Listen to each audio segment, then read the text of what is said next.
Can you hear that? Barking geckos. Fantastic. A hallmark of the Nossob River at sunset and early dusk. These guys will call out to each other. God knows where they are. They're ventriloquists. Could be over there, could be over here.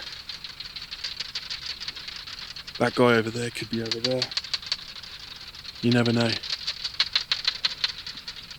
But a wonderful Kalahari sound, that's for sure.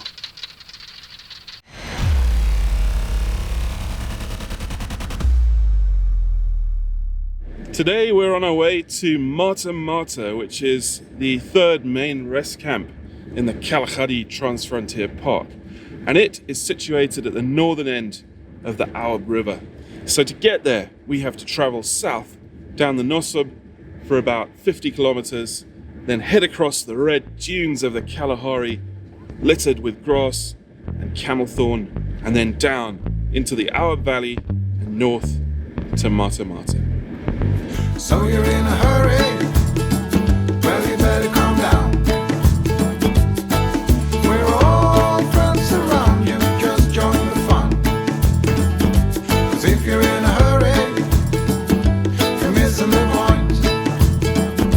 Should enjoy the fruits of life instead of chasing coins.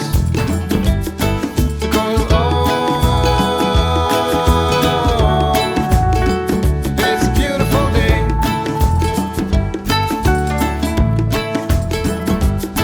Isn't all? So come on, let's play. So having breakfast at a place called Dick Bod's Kolk. I'm not sure what that means. Big Beard something. Anyway, Big Beard used to hang out here. And we're hanging out here having a bit of breakfast, but I'm not altogether sure these sociable weavers that are hanging out in the tree above us didn't shit in my cereal. It has a bit of a funny flavour, I have to say. The bacon, I think we managed to save. I put a cover on top of it, and hopefully that is shit-free. Looking forward to that. I'm at a campsite. Well, it's not a campsite, actually, it's a picnic site. In the middle of the Kgalagadi. Unfenced, which is awesome. Nothing like that frisson of the potential to get eaten to spice up one's photography. Anyway, we are under a camel thorn tree, and it's frequented by these white-browed sparrow weavers. Perhaps you can see that little guy sitting there. And they are busy nesting up above my head. Sorry, I only have one head. And that nest there is occupied at the moment. And the parents are bringing food back to the chicks, which I can hear squeaking inside. So I'm set up here on a tripod with the 7D Mark II mounted on the 100-400. And I'm trying to photograph these guys. So I'm pre-focused at the entrance to the nest. And I've dialed in as much depth of field as I possibly can. And about 1/1600th of a second to capture these guys in motion coming up to the nest. And I'm exercising quite a significant amount of patience to do this in the heat of the midday. But I love these kind of places because what they offer is an opportunity to photograph habituated or creatures that are familiar with humans, that don't mind us, that are happy to go about their business around us. And that makes for great opportunities to photograph them because they repeat their behavior over and over again. And one can get the chance, at least the chance, to capture them doing something quite special.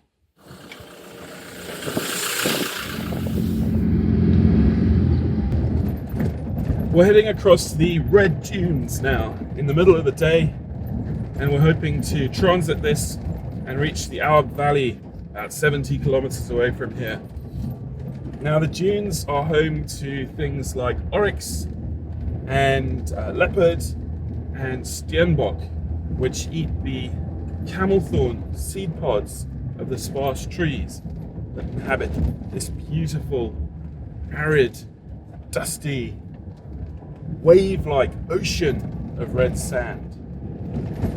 Unfortunately for us, the thicker vegetation and the heat of the day, typically when you traverse this area, means that you don't see much of that game. You have to look really carefully under the bushes and along the game trails and near the very few water holes that exist up here. So people rush down this road generally because they want to get through it quickly, and that means the track is heavily corrugated. It's really unpleasant driving.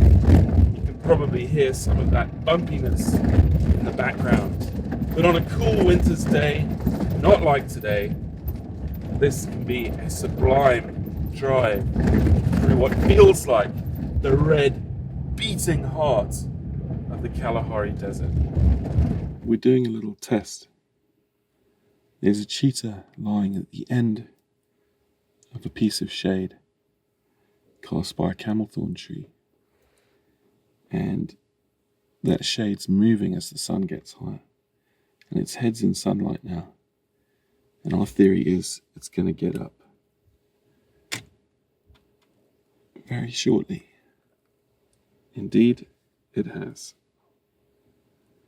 So these are the things to look out for when viewing cats particularly. And that little window of opportunity lasted a second or two. But it's what we wait for that action to occur. You snap your shot. And then the cat lies down again in a new piece of shade. You could be here all day and not see any movement with a cat. But if you look out for those little signs, you might just get your moment. Well, we've seen something pretty interesting this morning. It's a beautiful yellow and orange Cape Cobra. Not a huge one, but a nice specimen nonetheless. Just enjoying foraging for lizards, birds, and ground squirrels. And it slithered down this tree just here. It was curled up in a branch, slithered down the tree, and then just went into a hole. And I pity the poor ground squirrel that was in there. I'm always a little bit worried about being too near these snakes because they actually move quicker than you think. And they seem to be attracted to the warmth of car engines, especially on cold mornings. Luckily, it's quite warm at the moment. And I'm always scared they're gonna just crawl up into my suspension and disappear into my car, who knows where. I'll never be able to drive it again. But it was really nice to see this snake going about its business. It's so nice to see them here in the Kalahari.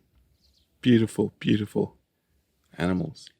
The camel thorn isn't named after camels, but the Afrikaans word camel, meaning giraffe. So by rights, in English, we should call it the giraffe thorn and see these peaceful giants delicately munching its thorny branches all over arid southwestern Africa. Instead, they often stand alone in these rainless landscapes, hardy, slow-growing, and ancient. In the arid conditions, their hard wood can survive for centuries. The dead trees at Sossusvlei are said to be 700 years old. In the Kalahari, the giraffe still walk amongst them. They're an important food source for many animals of the region. Their seed pods are consumed by antelope, a valuable source of fodder in these dry valleys, while the seeds inside have been roasted by lonely travellers as a coffee substitute. The roots are for headaches and coughs, the pods for ear infections and swellings, wood ash for wounds, and the seed oil for the local cosmetics. The wood is one of the best for making campfires, although as a protected species we should leave them be. Even the fallen branches provide an important habitat for rodents, lizards, and insects. The camel thorns are like islands in the sand, places of shade and refuge, a source of food, and even a home to many of the animals of the Kalahari. On the open, bare dunes, it's really hot, and everything is all about trying to keep as cool as possible. So you have to keep an eye out at the base of the small shrub-like trees. Absolutely anything can be in there, from a bird of prey to an owl to a cat. And it's well known that shepherd's trees, these beautiful shrub-like trees with dense foliage, are able to reduce the temperature of the open sand from 73 degrees on average down to a nice and cool 25. That is huge out here, and the animals will seek it out and try and bury themselves at the base of those thick shrubs. We've made it to the Auob River Valley, and this is one of my favourite places to come and photograph wildlife in southern Africa. It's a fantastic spot for the photographer because it's narrow and it cuts like a knife through the red dunes of the Kalahari. There's camel thorn trees growing out of the clay riverbed. The slopes are gentle, craggy on one side, dunes on the other. And here, in this part, it's only about 50 metres wide. That means all the action is taking place close to me and close to my camera. There's something else that makes the Auob quite unique, and it's the special residents. These ones with particularly long necks. They're giraffe, and it's really unusual to see giraffe in this kind of environment. Indeed, they were actually poached out of this park. I think the last one was actually poached in the Nossob Valley and dragged across the border to avoid the long after the law. This was many years ago. And these giraffe have been reintroduced back into their natural environment. And it's fantastic to see them here. In the 1970s, a scientific paper was published talking about the feasibility of reintroducing giraffe to the extreme northwest of South Africa, to the Auob River. But these couldn't just be any giraffe. If they'd sourced them from East Africa and the east of South Africa, they simply would have died in the dry environment. They had to be special desert-adapted giraffe, and the only place these could then be found was in another arid region, Etosha National Park in Namibia. And so, in 1990, 8 individuals were transported from there to the Northern Auob River and held in a boma to breed for 8 long years. And finally, those 5 cows and 3 bulls produced a herd large enough and robust enough to be released into the Northern Auob to wander the same paths across the red dunes as their ancestors so many years before. Camel thorn trees are the most amazing things. They're always full of interesting creatures. They've got this gnarled bark, they're full of holes and angles and little crevices that harbour a wealth of interesting things to photograph. And we've just spotted one of those things. It is, gosh, the dust. It is a pearl-spotted owlet, cheeping very quietly and grooming itself, ready for a night time of activities. And I happen to think that this owlet lives in a small hole in this camel thorn tree, but he's not in the hole. He's flitting around the branches. I think there may be a pair of them up there, calling to each other. Wow, what a fantastic wildlife experience. We discovered the pearl-spotted owlet's hole in the camel thorn tree and staked it out. And believe it or not, the little guy stuck his head out of the hole, had a look around, gave us a few blinks, and then flew out. And it was only because I was reducing ISO and lowering my shutter speed to get a nice noise-free shot that I missed him exiting the hole. I actually got a frame of him leaving, just slightly blurred, unfortunately. But I'm absolutely delighted with this little